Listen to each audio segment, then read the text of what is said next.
Jai Hind friends, welcome to our channel. This is your friend Vishnu with another video in French. This time it's turn for French verbs. Now, when it's about a language, it will definitely have a grammar and for sure verbs too.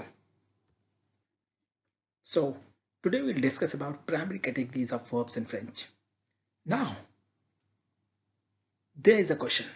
How are we categorizing French verbs? Firstly, on basis of how they appear, that is, on basis of their different endings, which gives three categories in French. Most of the verbs in French, they either end in er, few of them they end in ir, and very few end in re. Like there are parler, aller, manger, finir, choisir, réussir, avoir, entendre, t'entendre, perdre, répondre, comprendre, voir, etc. So now, why are we trying to classify them on the basis of their ending? Because this ending is ultimately find it useful to do their conjugation, which is the ultimate aim with a verb, with a usage of verb. So, coming to conjugation, verbs are transformed or used in a sentence according to their gender or number, which is called conjugation, which we'll see later in a further slide. For now, we'll move to the next way of categorization, which is even more useful for our conjugation purposes. So, this classification on a basis whether a verb will follow a certain pattern while conjugating them or not.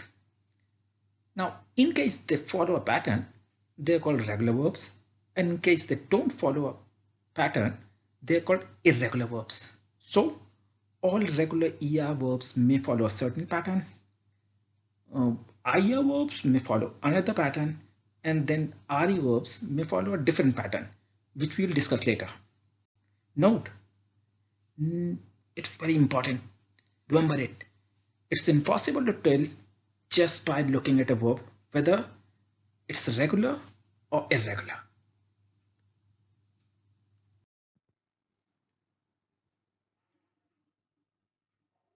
So here we have another category which is but partially regular. Now why we have to calling them partially regular?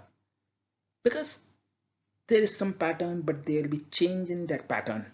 Means basic pattern of conjugation remains same, but sometimes there is some change in stem of verb. We'll see how it works.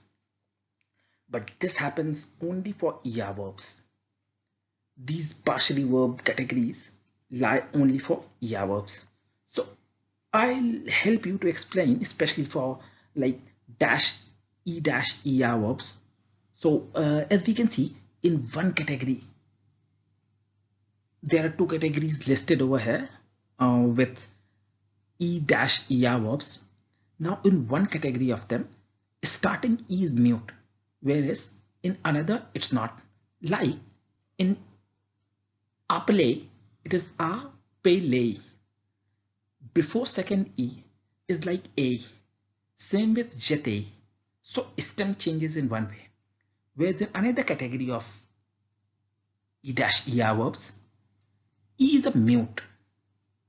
So E is mute like laver, amener. So that E is silent. And so here the stem changes in another way.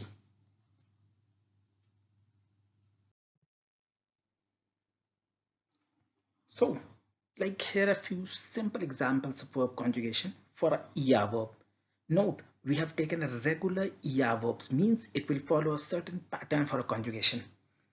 So ideally, regular ER verbs, they follow a defined pattern for conjugations. Now this conjugation goes as per the gender of the pronoun, gender and number of the pronouns, respective pronouns, which we are using in a sentence. Now like je, il, elle, which means I, he or she, they will have an ending E. Tu, which means you, will have an ending es. Nous, which is first plural, first it will have an ending ons. Vous, which means plural you, it will have ending ez. Then again Il and L. Note, the S is not pronounced over here. It is il and L. They will have an ending ENT. Now in partially regular verbs, there will be few other changes also. So friends, I hope you have got a wonderful idea about the basics and basic classification of verbs in French. So stay tuned for other videos soon, where and when we'll explain conjugations for each category of verbs. So, जय बद्री विशाल लाल की, जय हिंद, जय भारत.